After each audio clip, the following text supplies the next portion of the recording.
Do it.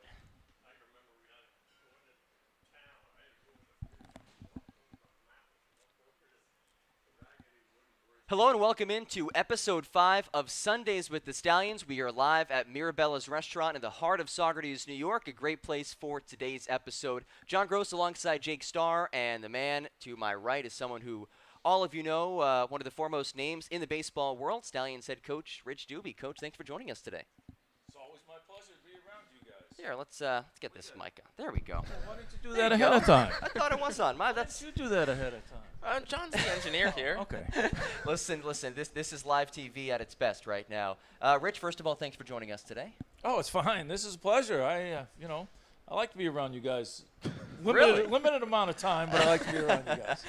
Awesome. Well, a great show on tap today. Rich has a baseball career that spans back, at least from the professional ranks, from 1976 was when he was drafted by the Royals, all the way to the early 2010s. Now in his first summer with the Stallions. We'll start there with the Stallions. What has your overall experience been like this summer in Saugerties? It's been fantastic. When this came about, I was wondering if I really wanted to go back into baseball and do the traveling and stuff. And then, of course, talking to people, talking to Colin, talking to Charlie Manuel, talking to Kevin, I figured it'd be a good opportunity, one, to get out of Florida when the rainy season was there. Right, to avoid the rain. To up avoid here, the rain, right? yes. And just to see, New England again, or the Northeast, where I grew up in Massachusetts. And but it's fulfilled all my wishes, all my dreams, except for the rain.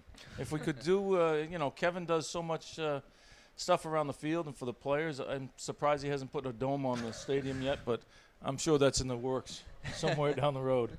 And you talked about those conversations you had with Colin, with Charlie Manuel.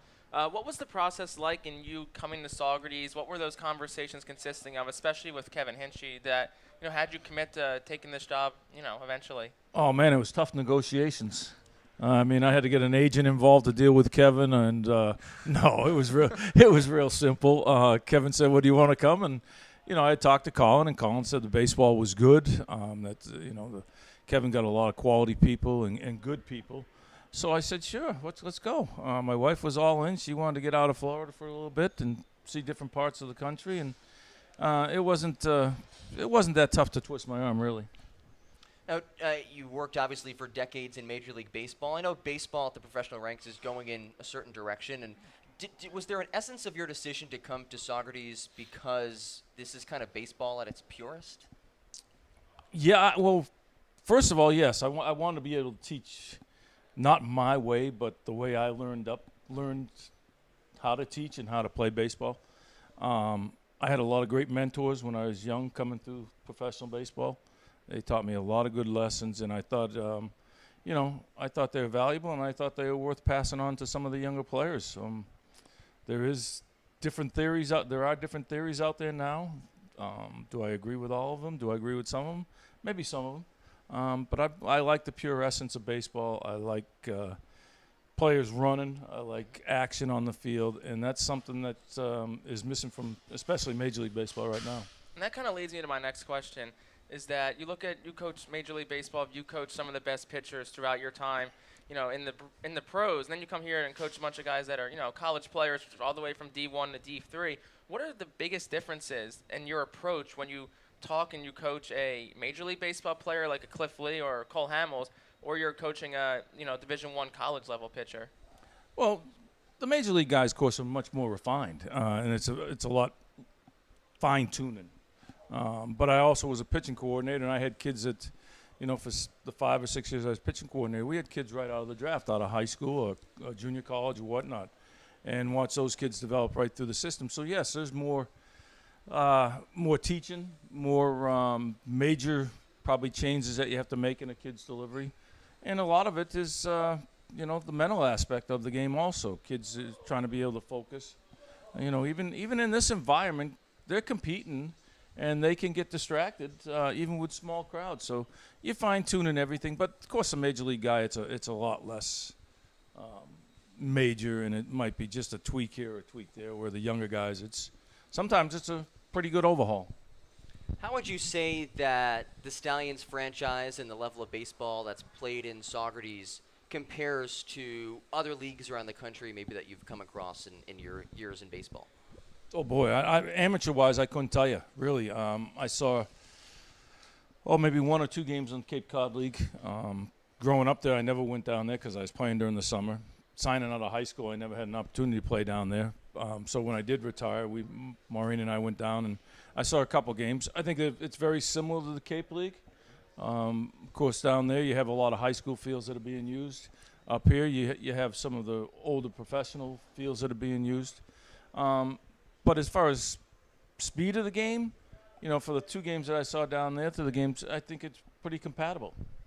Yeah, and you kind of look at a lot of these complexes that we've been to this summer, and I want to kind of just talk about Canton Field specifically. What are some of the things that you've come to enjoy about coaching at Canton Field? What are some of the advantages that a lot of these college players that they come in here, they get to kind of enjoy from the home field here in Saugerties?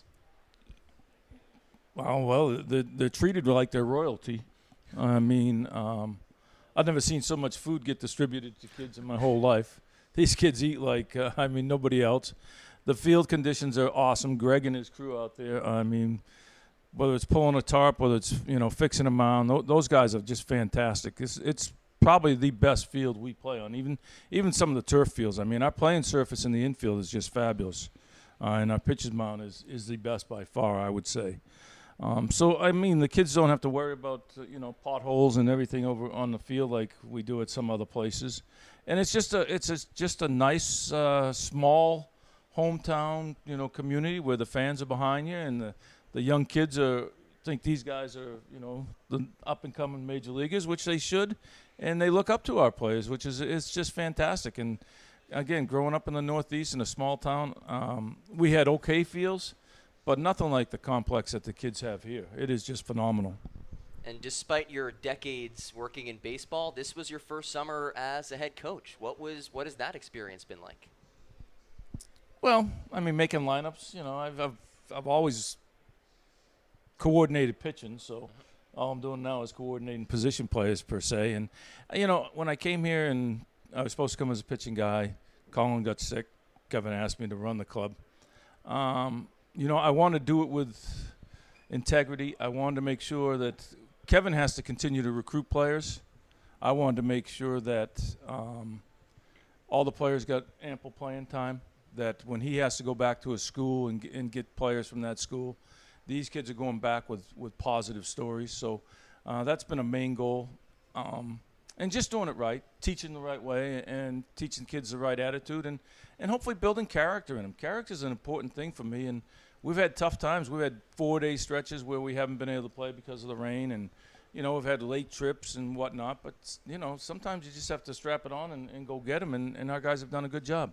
And that's kind of brings me to the next point about the balance, because I know me and John have talked about this a lot this year, that summer baseball, there's kind of that balance between you want guys to be developing, you want guys to go back to school in the fall as better players in September than they were in April. But how do you find that balance between, trying to win and also trying to develop players? Well, for the first 20 games, I was pretty equal as playing time, and guys show you what they're capable of doing.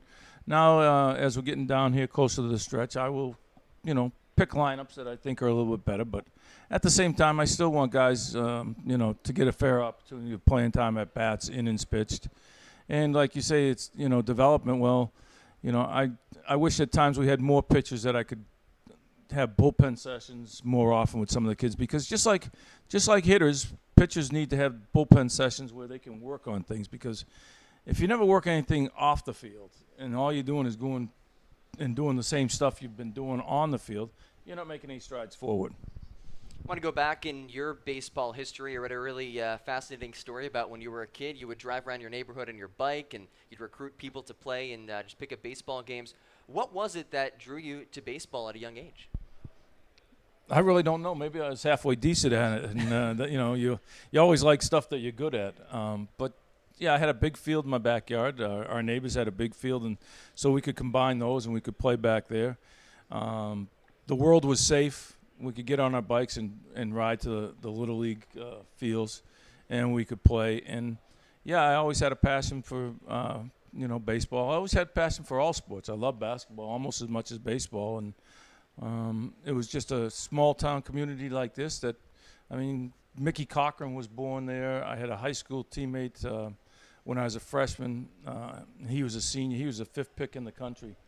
He got picked ahead of Winfield and Molitor. I mean, a big draft pick that unfortunately got hurt in a car accident. But the small town produced a lot of guys that had professional opportunities. So baseball was big in my town also growing up. And obviously, out of high school, you took that jump to pro ball, played a couple of years there before switching to more of a coaching role. What were those years like, playing professional baseball? And then what was the adjustment like going from playing pro ball to kind of not playing anymore and going into a coaching role at a pretty young age in the Royal system? Well, everybody, when you get drafted, you're striving to play at the major league level. And I did play, 6.5 years and got to AAA. Probably just didn't throw hard enough at the time. And at the time, there were some good pitchers coming through Kansas City, the Kansas City Royal system. Back then it was different. We had 21-man rosters back then. And people say 21 guys. I said, yeah, we had 12 position guys and 9 pitchers. Our pitching staff consisted of 5 starters and 4 relievers. And fortunately for the most part, I was a starter. But if I went out today and I only pitched 2 innings and got knocked around, well, 2 days from now I'd be in the bullpen and might have to pitch an inning or 2 to cover some of those. Those innings I didn't pitch the day before or 2 days before. So it was a different world. When I got into coaching, it was a tough choice. I had a chance to go home and see if there were any openings in other organizations or accept a coaching job that Kansas City had offered me. Some of my mentors, some of my managers that I had were honest with me. They said, yeah, you can play AAA baseball, but the chance of you playing in the major leagues for any extended period is going to be slim. So I accepted the job as a pitching coach and went to AA right away with the Royals, and moved on from there. I spent 16 years before I got a major league job. Got a major league job with the Marlins for 4 years, and then spent 3 more years in the minor leagues with Philadelphia, and then ended up with 9 more with Philadelphia. And I ended, you look at my career, I got 15 years in the major leagues, never played in the big leagues, and I think of all the good players and all the good front office people that have worked in organizations, and I end up with 3 World Series rings, a National League Championship ring, and 2 All-Star games. And I was in the right spot at the right time, and somebody up above was looking over me. So you go from playing professional baseball to then coaching in the minor leagues. Was there somebody who took you under their wing initially and mentored you as a coach? Because that probably was a kind of difficult transition to make at age 24. Yeah, well, I think one of the managers, Gene Lamont, who I'm still very close friends with in Sarasota. Gene is still with Kansas City as a scout, but was a phenomenal manager. He taught me a lot about the game and a lot about handling players, and that's where I started as a coach. I started as his AA pitching coach and spent a couple of years with him there. And I had some good pitching coordinators. Bill Fisher, who was way back in the day, I guess, was a pitching coach with the Kansas City Royals, major league pitching coach with the Red Sox, Cincinnati Reds. He had just a phenomenal mechanics teacher. So I had him as a mentor. Marcel Latchman, who was a major league pitching coach for years. Gary Blaylock, who was one of my pitching coordinators in Kansas City. These people just, back in the day, you didn't have the answers, so you used 2 eyes and 2 ears, and you listened and watched. And if you're smart enough, you could learn a lot from these people. And today, everybody wants to have the answers, so they don't like to listen and they don't like to watch as much. But, of course, they all think they have the answers. And those guys were just phenomenal teachers for me. And, even when I was in the big leagues, the pitchers that I had were teachers to me. We'd hash over different stuff and different grips and whatever it might be in a delivery and, learn through those guys and other pitching coaches at the major leagues because we were always talking about different stuff. So you use any source you can find. You take any information you get and you filter it, whether it's good, whether it works, whether you want to use it or not, that's up to you. And now circling back to, you talked about your different stops in the majors, and obviously the bulk of your time was spent in Philadelphia, and the bulk of your, major league success came working with that staff in Philadelphia. Circling back to when you first, got the call to the big leagues, working with Charlie Manuel. What was that conversation like? What was that decision like for you to commit to working in the big leagues with Philadelphia for a team that was up and coming, but still maybe wasn't there yet? Well, it wasn't much of a commitment for me. You only have 30 of those jobs in the world. So when he called, and and we had talked about it, he said he wanted me to interview for the job because I had known Charlie when Charlie was working in the minor league system, and he always came into Clearwater or Scranton where I was coaching. So we always talked about various stuff. And then when I interviewed, he said, you're going to be my guy. And of course, I got the call from Ed Wade, who was a very, very good general manager and put that that '08 club really together, quite a bit of it. And before Pat Gillick and Ruben Amaro added to that team, Ed had such a big part of it. So when I got the call, it was an easy decision. And coaching for Charlie, for 9 years was just fabulous. He was, easy to work for. He had his times where he had to vent and get rid of stuff, and I was a pretty good sounding board, I guess. But he also allowed me to do my job and never really got involved in the pitching for the 9 years we were there. You worked with a handful of MLB clubs as a pitching coach. When you first are hired by an organization, is there a certain type of mindset, certain type of culture that you try to implement with the pitching staff right away? Well, yeah. One is accountability. And there's a lot to that accountability. You got your strength and conditioning program, you got your running program, all the things required. Do you go through your PFPs, and are you accountable in PFPs for not only going through the drills but doing the drills properly and ingraining that good work ethic? So accountability is something I've always preached to players. And then it's building that rapport with each player, learning his deliveries, learning his family, learning how many kids he has, because you have to have that personal touch to really get in there and acquire that trust. So, a lot of that's done during spring training. And then, of course, over the seasons that you spend together, you can continue to build on those relationships. And, again, but accountability and, letting them know that I'm invested in their future or their career. And I also want them invested in it. I don't want – it's got to be a two-way street. Right. And I can't be doing all the work and pulling on the ropes and them just kind of hanging out and just, hoping everything clicks. And you talk about some of those guys that you work with and some of those guys you tried to form relationships with. It seems like, in Philly, your first handful of years versus your back handful of years, it's kind of different, kind of pitchers you were working with. There was a lot of those homegrown guys early on, Brett Myers, Cole Hamels, Kyle Kendrick, Jamie Moyer came in eventually. And then you look towards the back half, you're working with Halladay, Cliff Lee, Roy Oswald. Is there a difference in how you approach coaching, a kind of guy, maybe like a super young Cole Hamels versus a more established Roy Halladay? Like, did your mindset, did your approach have to change when Ruben Amaro brought in, all those aces per se? They probably have a little more flexibility as far as who they are and where they've been and what they've done. So their programs might be a little different than the program you're trying to establish for a younger pitcher.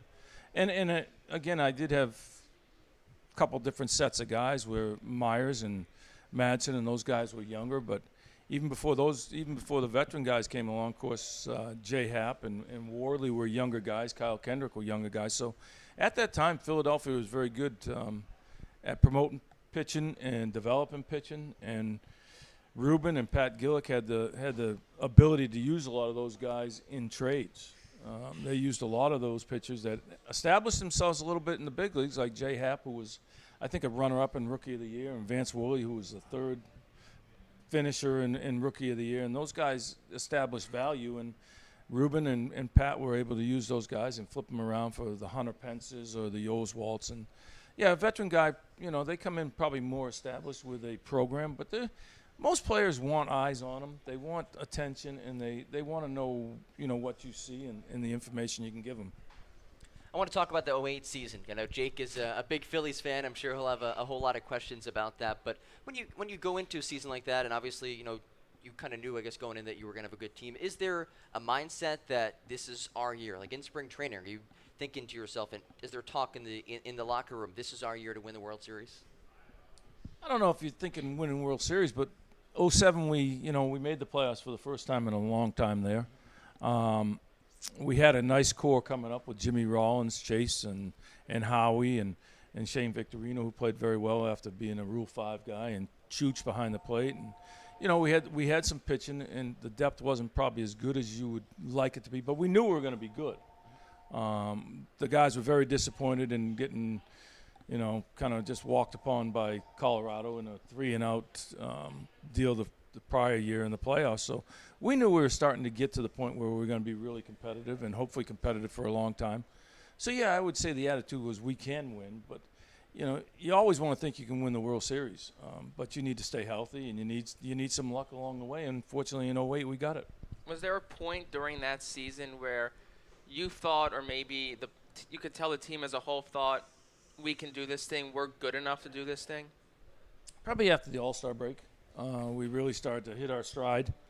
But again, we stayed healthy enough. Lidgy had the great year, was perfect. Madsen and Romero were phenomenal at setting him up. Brett had a turnaround year. Cole Hamels, of course, had a phenomenal year and went on to throw 200, about 70 innings that year as a young pitcher. And nowadays, bells and whistles would go off, and there's Cole with what he pitched for 14 years or so before he got hurt 2 years ago and so he had a pretty nice extended career and is still trying to come back now. So, is it the workload that hurts arms? I don't know. Is it the care for him? I'm not sure. But, again, that year we had guys that were able to step up, and we filled in our roster with Chad Durbins and Scotty Ayers, and our bullpen especially. If we could get 6 innings out of our stars, which we were able to do quite often, our bullpen was very good at the end of the game. And one thing about that 08 team was the lack of splashy moves, I feel like. Obviously, it was the little marginal moves that Pat Gillick made. Obviously, I think it was yesterday or the day before was the anniversary of the Joe Blanton trade, or obviously you trade for a guy like Matt Starr. Just adding those guys, and more on the pitching aspect, it's Joe Blanton. What did adding him, a guy who struggled in Oakland but kind of came in the Philly and pitched pretty well, hit pretty well too as well, what did those kind of trades do for that team? Well, Pat is a very shrewd baseball person. He always could find, that one little piece or two little pieces without making the big splash. And he had guys like Charlie Kerfeld and some other scouts that would go around scouting certain guys in the major leagues. And, they had always had good reports on Joe Blanton.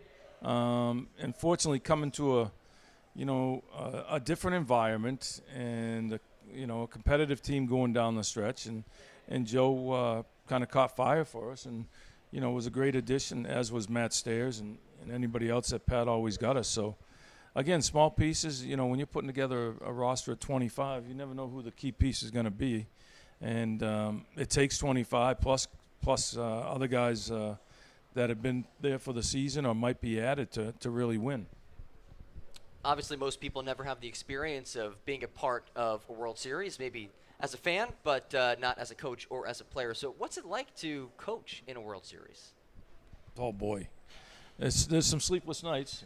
You wake up, during the night thinking about who you might have to go to, the next day. And of course, winning the World Series in 08, we had 2.5 days off from the rain delay game or suspended game. And so, there was a lot of anxious moments, but there's nothing like it really when you see the fans and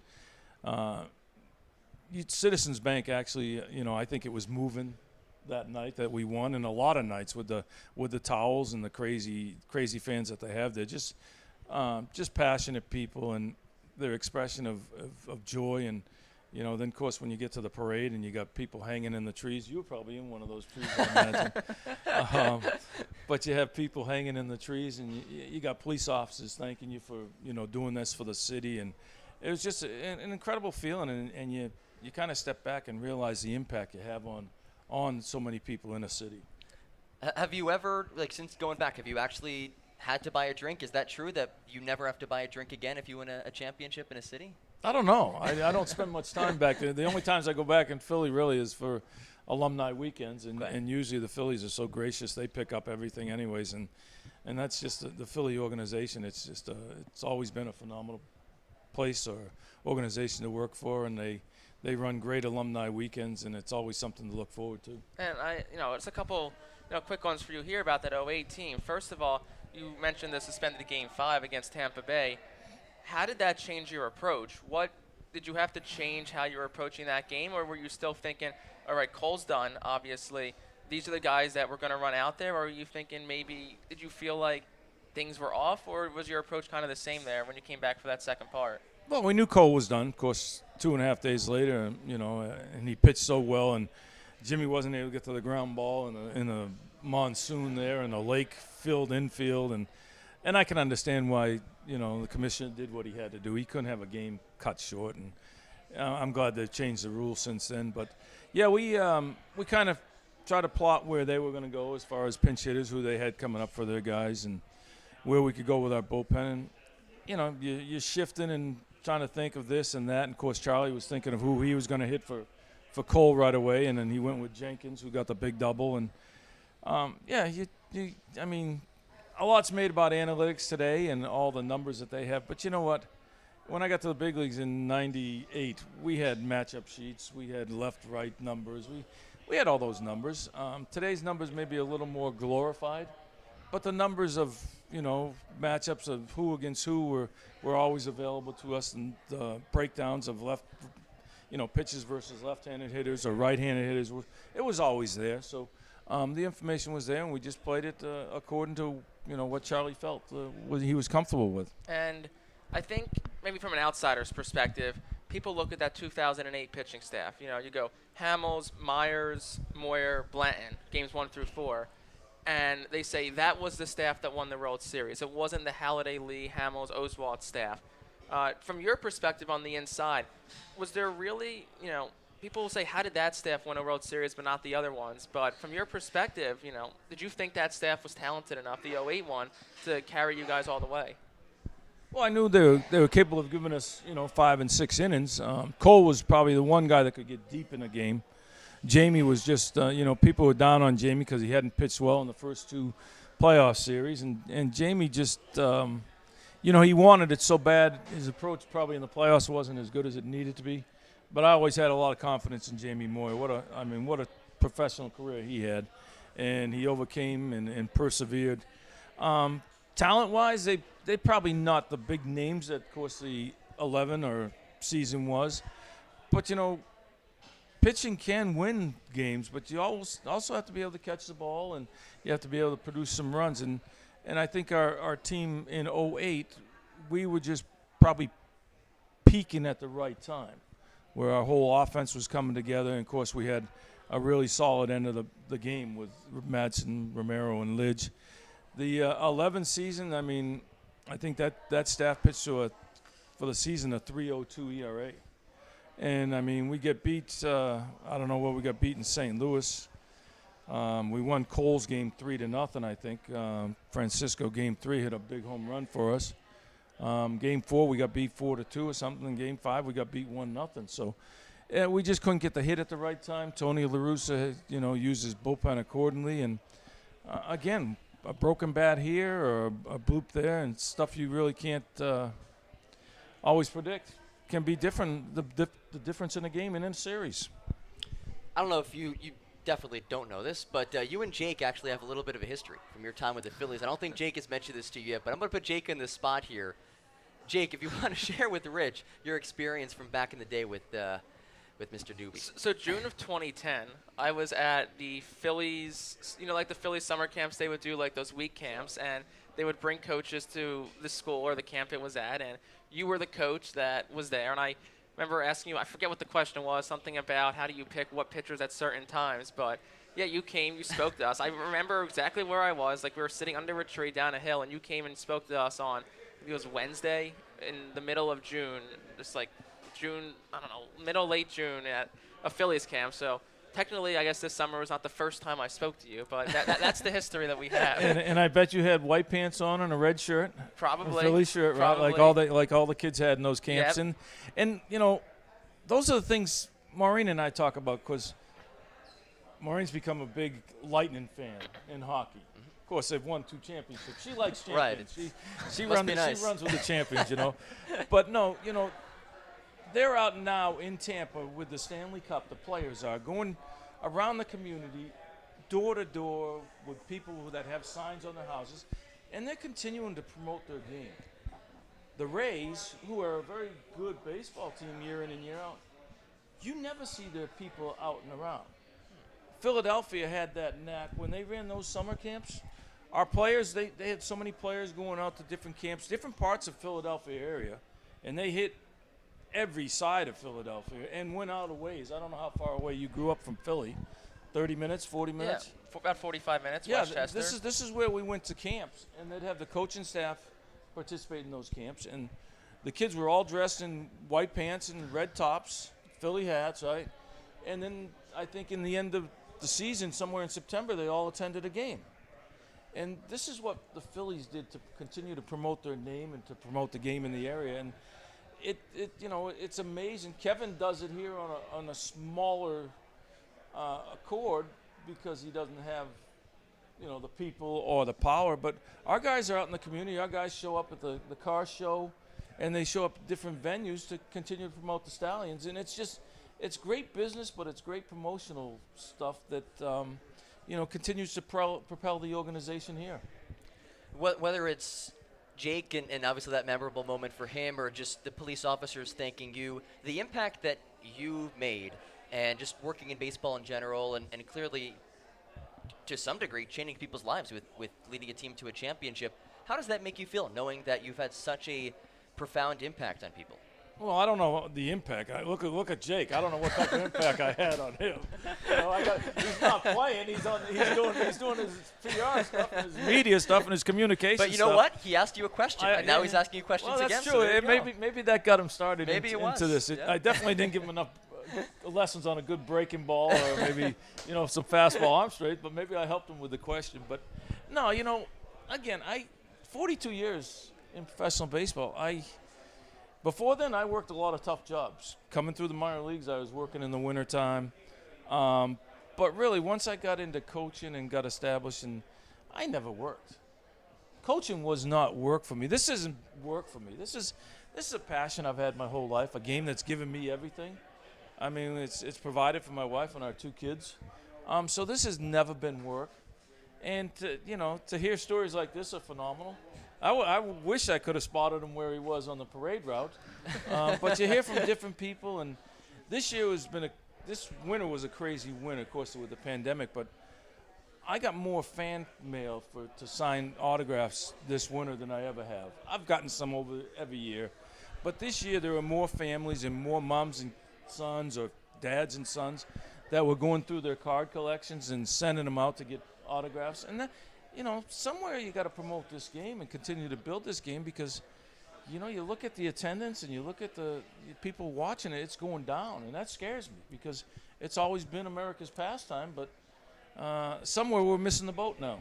And what worries you about the direction that baseball is heading? And if given the chance, would you go back into Major League Baseball with the way that it's heading right now?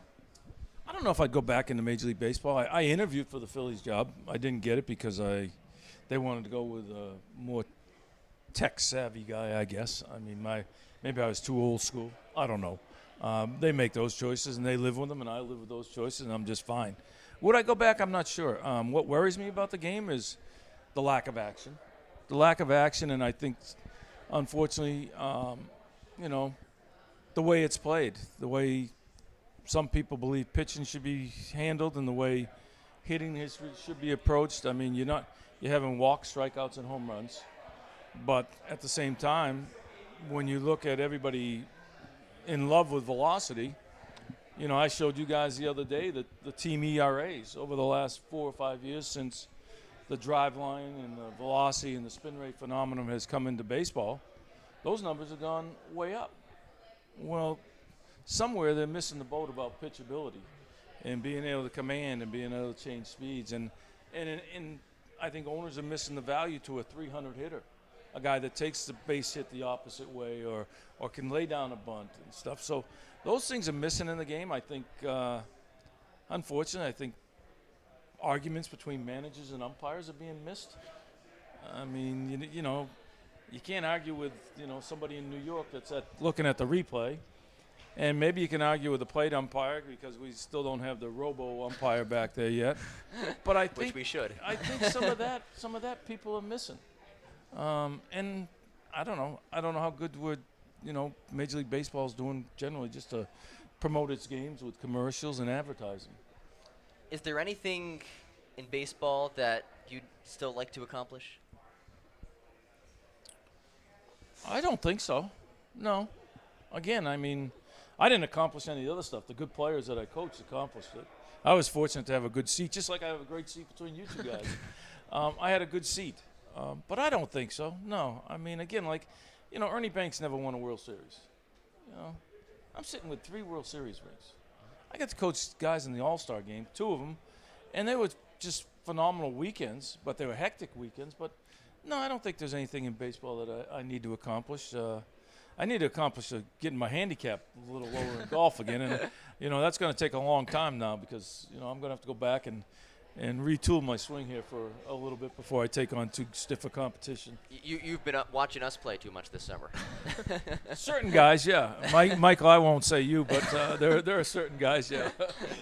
And you talked about the World Series rings, the All-Star games, the glamour of all of that. Coming back now to collegiate baseball for, pretty much the first time in your life and going on long bus rides. Now, granted, this year hasn't been as long because the schedule's been more condensed, but still up to 2-hour bus rides there and back, getting back late at night. You're not flying, nice private jets anymore or getting, here it's world-class treatment from Kevin, but obviously nothing compares to what it's like in Major League Baseball. Is that been kind of a reality check for you to kind of come back to this, or has it been something that's maybe been a bit refreshing to see that 99% of baseball is not the glitz and glamour of what you see in the pros? Yeah, I don't know that's reality check because I mean I knew our Major League guys were always pampered the way they're handled, with the accommodations, the hotels you stay in, and the food and whatnot. But no, I this is reality of baseball at its purest, maybe. Getting on a bus. I did coach in that summer league in Sarasota where I drove my car, 45 minutes, maybe an hour to games, and it wasn't as well formed as this league for sure. But no, this has been fun. It's been interesting to listen to the kids on the bus trips, especially coming back. They're playing some goofy games back there, and they're under control. They're great kids. But it's just interesting to see younger people, and I think that's probably been the biggest thing is being around, the younger population and enjoying them more. Being around some of those younger guys, do you think you'd ever consider getting into college coaching? No, I think first of all I'd have to get a master's. I think I'm not certain. I think those are the rules. You have a master's in pitching. Yeah, but I have a degree, but that took me 9 years because I was still playing baseball. But no, if I didn't have to recruit and it was pretty local and I didn't have to do much traveling, if I could just go teach, that's all I like to do. I like to teach. I like to have guys in the bullpen and talk through things and find solutions to why this is doing what and why this pitch is doing this and explain to them so they the biggest part is when I'm done with them they have to be their best pitching coach. When you're out on a pitching mound or when you're in the batter's box, you're on the island by yourself, and if you can't think your way through why that ball is missing an up and in or why that ball is missing 2 feet over that way when it shouldn't be, you have to be able to find solutions to that, and that's what I'm trying to teach them is why certain pitches react certain ways and how you can go about fixing it and getting back on the plate and hopefully throwing quality strikes. And as we now, begin to kind of wrap down the season here, last regular season game scheduled for July 29th, and then hopefully the postseason for the Stallions. What excites you the most about this team, for the stretch run? Just how far do you feel like this team can go if everything clicks for them? Well, I think we can go to the end of this thing. We're missing a couple pieces. We're going to lose a couple more pieces, but the guys have come in. They fill in very nicely, and with what we've seen, the teams that we played, I think we can. Amsterdam's going to be a battle. At their place, they're a real tough battle because they run some velocity up there, especially at the end of the game, and the candles that they have for lights there aren't real conducive to being able to see very well. And I think that plays to their advantage. But, yeah, I think we can compete with anybody. Of course, we haven't seen the other 2 divisions, but, I feel confident in our guys, and they'll give it their best run. As we start to wrap up this episode of Sundays with the Stallions, as you look back in your career and, maybe put yourself back in the shoes of that little Rich Dubee riding your bicycle around Massachusetts, What do you think that that kid would think of how your career shaped out in baseball in general? Oh, I think he'd be real pleased. I don't think he would, did I expect to? I expected to play in the major leagues as a kid, or definitely in high school when I was getting attention for the draft and getting drafted. You expect to play, and the one thing I can always take with me is that any venture that I've taken and any job that I've tried, I think I've always invested myself 100%, 110% in. So even as a player, when it was time to stop playing at 23, 24 years old, I knew I hadn't shortchanged myself. I could look in the mirror and said, you know what? You did everything you could possibly do. You just flat out weren't good enough. And that happens to a lot of people in life. Everybody can't be a superstar or a professional player. And when it was time to be done for me playing-wise, I knew I had done everything possible to get to the big leagues. And in the end, I wasn't good enough. But when I took the coaching job, I was going to try to get to the major leagues as a coach. And fortunately, I had a lot of good people that, promoted me, saw good in me, and fortunately, it all worked out. And I'll kind of wrap up with this question. You talked about obviously not getting to the big leagues as a player, but you get there as a coach. You've reached the pinnacle, as you said, 3 times. But I'll kind of just hone in on that 2008 because that was your first time as, a big league pitching coach winning a World Series. The minute Carlos Ruiz caught that ball, Brad Lidge drops to the ground, throws his arms up in the air. What's going through your head? What's the pride that you're feeling right there? First of all, I saw Howie bearing down on Lidge, and I didn't want Howie to crush him because, I thought he might just destroy, Lidge's knees and his whole body. But no, you think, okay, we got there, we did this thing, and of course there's total joy, total chaos. All the coaching staff and how Charlie are hugging and stuff, and then you finally get to see your family come down, and my wife and our kids, and my mom was there at the time, and so yeah, you get to spend that joy with them, and then you start to look in the stands, and you see the impact on so many people, and it's just chaos, it's utter joy, and then as it settles in, you say, holy cow, we really did this, and then you think back of how it all came together, and you try to do it again the next year. Rich, just a few more home games of the regular season, then again a possible playoff run. What would your message be to the Stallions fans about these next couple of weeks? Well, unfortunately, we're going to be away here the last week of the season. I know there's a Babe Ruth or a Legion tournament? Yep. The Legion tournament's in town. But, yeah, when you can, get out there and watch these guys. They play pretty hard baseball. They get after it the right way. It's interesting to see kids that buy into playing the right way, going about it in the right manner. And they're entertaining. They're not always going to do it to perfection, but there is a tremendous amount of effort there, and they are entertaining. All right, there you have it, folks. Sundays with the Stallions head coach Rich Dubee. Coach, thank you so much for joining us today. Thank you, guys. Appreciate it. Thank you. Stallions back in action tonight at Canton Field, 7:05 first pitch against the Oneonta Outlaws. Make sure to come on out to the ballpark. If you can't make it, we'll have the broadcast for you right here on our YouTube page. For Jake Starr, I'm John Gross. Thanks to all of you for joining us once again, and we'll talk to you tonight.